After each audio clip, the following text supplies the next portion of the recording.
Պարոն Գրիգորյան, դուք արդեն 25 տարի անազատության մեջ գտնվելուց հետո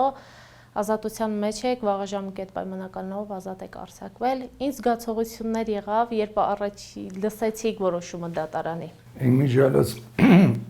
ես դատարանում տվյալ ՀՄԿ-ի հեռուստաընկերության հետ հարցազրույցի ժամանակ էլ ասեց, ուրեմն կանգնել ես ինձ սիրտը սկսեց արագ սկսեց ասել Աստված շնորհի բան չպատահի էլի ու անկախ ինձանից ու լսում եմ բառերը ու որ ասեց ազատ արձակել ու ասեց անկախ ինձանից ձեռքս տարած աշկերտից արցունք եկա ու փաստաբանս վերկացավ վերկախառնվեցինք քանի որ այս կորոնավիրուսի բանը կար որ ոչ մեկին թույլ չէին տալի քաղաքացիական անձանցել ներսեն աշխատակիցներն էին բոլորը ծափարեցին շնորհավորեցին ես է դատավորին միջև է դատավորին ասում էի որ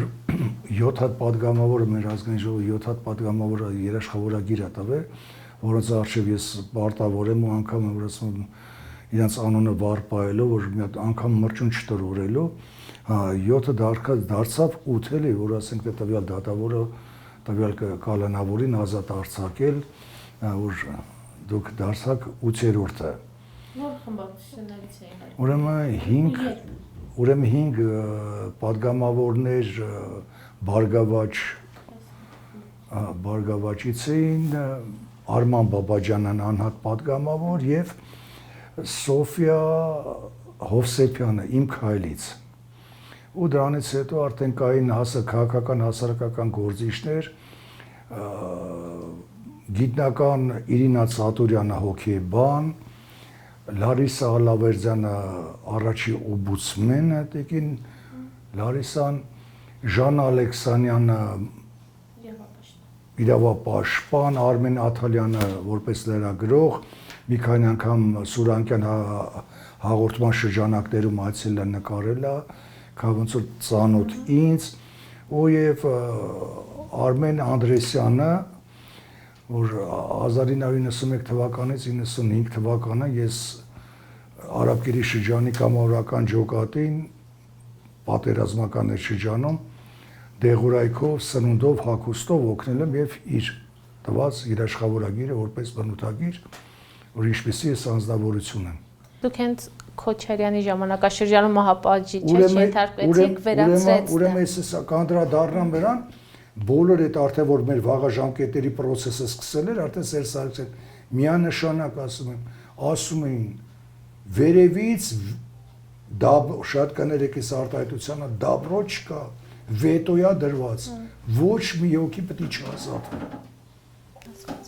Իսկ կապված Ռոբերտ Քոչարյանի հետ 2003 թվականի ախրես հիմնական են կորիզն եմ եղել, որ խնդիրները բոլորի հետ հանդիպել են, բոլոր եկել են իմ հետ հանդիպան։ Պարոն Գրիգորյան, դուք այժմ շնորհակալություն եք հայտնում հեղափոխական թիմին, բայց ես հիշում եմ, երբ որ դուք դեռ կալանքի տակ էիք, նաև քննադատաբար էիք, չէ՞, նամակներ էիք գրում Փաշինյանին եւ քննադատական խոսք կար։ Խնդրեի դա մեկնաբանեք, ինչու ձեր վերաբերմունքը փոխվեց։ Չէ, ոչ թե վերաբերմունքը ես շնորհակալություն եմ հայտնում ձեզանից, ձեր բոլորից, որովհետև մենակ Նիկոլ Փաշինյանով ոչ մի բան չէր լինի, հեղափոխություն չէր։ Դուք բոլորդ ամեն մեկը ձեր լուման եք ունեցել, բոլոր միասնական, այսինքն որ ասում բանից կա ճորտատիրական միացած համակարգից փոխվել է, տապալվել է, ոնց որ Լենինը արեց։ Հիմա ձեր վերաբերմունքը փոխվել է ազատ արձակվելուց հետո Փաշինյան դեպք։ Ես գնացել եմ, երեք գնացել եմ կառավարություն, ես իմ շնորհակալությունը հայտնեմ, ընդ օգնականներին հետ ընդհանուր բաժին կար, այնտեղից հեռախոսով, որ ես էլի նույն ձևով ասացի, Նիկոլ Փաշինյանի գլխավորությամբ ասի բոլորիցդ, սա նշանակում եմ ժողովրդի բոլորից եմ շնորհակալ ձեզանից, բոլորիցդ։ Խնդրում եմ մի քիչ պատմել Ցմահի կյանքից Կալանավայրում, ինչպես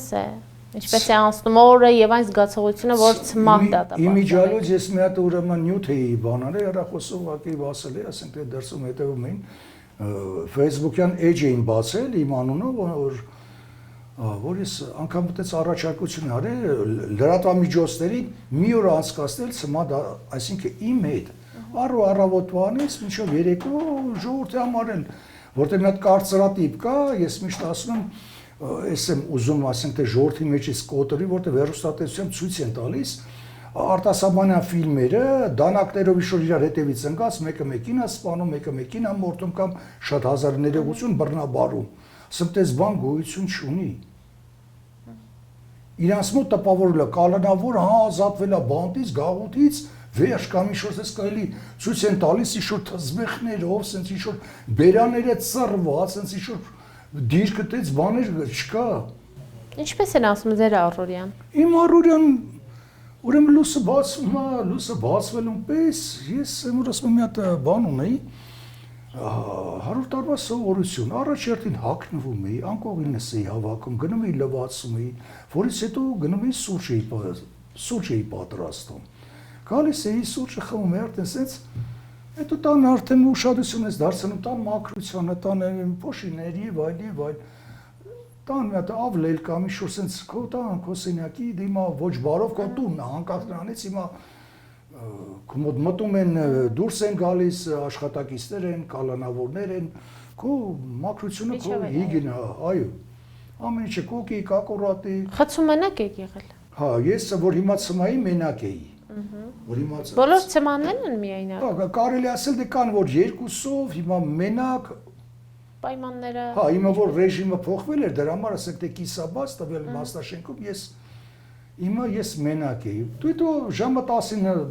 գալիս ես ստուգում, որից հետո դուրս ես գալիս դուրս, արդեն շփում ես ժողովրդի հետ, կալանավորներ են դուրս են գալիս, տենիս ես խաղում, դոմինո ես խաղում։ Աշխատակիցների վերաբերյալ ինչպիսին էր։ Աշխատակիցների վերաբերյալ դուք պետք է տենայիք,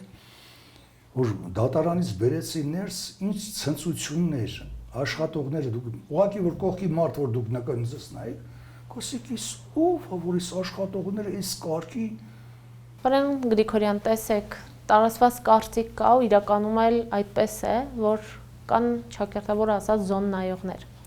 Երբևէ հանդիպել եք, առերեսվել եք ու ինչպես են նրանք ազդում դատապարտյալների վրա, նույնիսկ հենց աշխատողների վրա։ Ուրեմն այդ որ ասում են զոննայող, այդ գողական բառը, գիտեք ես ինչ կասեմ, ես օրինակ ասում եմ մարդկային Ես այդ գողական բառը որ ասում են, արտահայտում են, ես ասում եմ մարդկային, այդ ինչու՞ է մարդկային։ Ուրեմն ես հասարակ պրիմիտիվ օրինակ եմ բերում, մեր մի հատ հարևաններից մեկը խմիչքի ազդեցության տակ փողոցում կանգնածավ, բարձր հայհոյում է։ Մենք ինչ պետք է անենք, հարցնում եմ։ Մենք իջնում ենք, ասում ենք հարևան ջան, խմել ես, չի կարելի հայհոյել, որտեղ է շենքում Քուրեր են, մայրեր են, կանայք են եւ այլ գնա հանգստացի, որ իրան չդեր լավ չդեր սովորե կոպիտ ասես մի հատ ականջը կքաշես իրա, որ կարգ իրավիրես։ Նույն դա ընտանիքն է։ Այսինքն ճնշում չկա այդ զոննայողների կողմից։ Զոննայողը սովորական մարդ է, սովորական քո նման կալանավոր է։ Առավելություններ չունի։ Ոչ մի ինքը ասում եմ,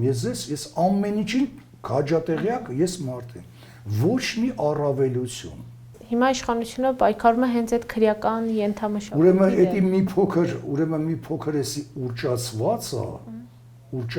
է։ Հիմա ասում են բան գողեր, օրենքով գողեր։ Ինչ օրենքով գողեր, ինչ։ Քրեական ենթամշակույթ։ Չէ, ենթամշակույթի ինչ ասում, եթե մարդը ինչ ասում։ Ես ինչ ասում, գնահատագործություն արա։ Դե կարող է ճիշտ դատապարտյալների, ինչ-որ բաներ պահանջել, չգիտեմ։ Ինչ պահանջի, այդպես բաներ չկա։ Դի ոչ մեկ չի կարող քեզանից ինչ-որ բան պահանջի։ Ոչ մեկից չի կարող բան պահանջի։ Ինչի համար պահանջի։ Քրեակատարողական հիմնարկում գումար կոչվածը շատ տարածված է։ Հիմա կարելի ասել չկա։ Ուղղակի շատ կներեք մի հատ այդ ձեր ասած գումարի խաղի պահով Ախր մենք ոնց որ գիտեք ինչ էլ ոնց որ ես կենտրոնացել ենք այդեղի վրա, կներեք իմ ասեմ ինչի համար եմ ասում։ Երևանում, Հայաստանում 4 բոլորը կազին խաղատները, այս ամենատոտոյանոցները, այդ ֆուտբոլի փող են դնում ստավկա, ես չգիտեմ էլի, ես տանուր արբամ։ Այդ ժողովրդի 90%-ը դες բաներով ասում Էդի նորմալ է, հա, այս կազինոներով։ Իսկ որ այս այդ նույն ժողովրդի մի մասնիկն է, որ իշոր մի տեղում իշոր ենթադրենք ցանկացած բանի վրա կարելի է օրինակի համար ոնց որ ստե սպորտային միջոցառումների վրա փող են ներդնում, դե դա չխաղա, ի՞նչ տարբերություն։ Ոչ մի տարբերություն չկա։ Անդրադառնալով ձեր արդեն ներկայիս կյանքին կարելի ասել նոր կյանք եք մտել, պարոն Գրիգորյան։ Ինչ եք անելու։ Ինչ եմ անելու, ուրեմն ես մի հատ շատ լավ ընկեր ունեմ,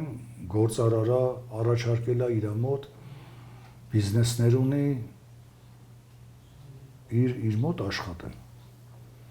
Ինչ բիզնեսի։ Այսինքն տարբեր բիզնեսներ են, երևի ես կարծում եմ, որ պետք է տնօրեն աշխատեմ, հա։ Ինչ-որ հիմնարկների։ Հա, չէ, հիմնարկ չի, ոնց որ գիտեք, բազայա, ասենց ինչ որ նմանատիպ բաներ են, ղեկավար եմ էլի։ Ղեկավար։ Աշխատակիցներին ոնց որ ես որտեղ այդ բանի մեջ կա Եղավ պարոն Գրիգորյան, շնորհակալ եմ հարցերին պատասխանելու համար։ Ես էլ եմ շնորհակալ, ես էլ եմ Հաջողություն շնորհակալ։ ձեզ։ Ստեսուն ձեզ։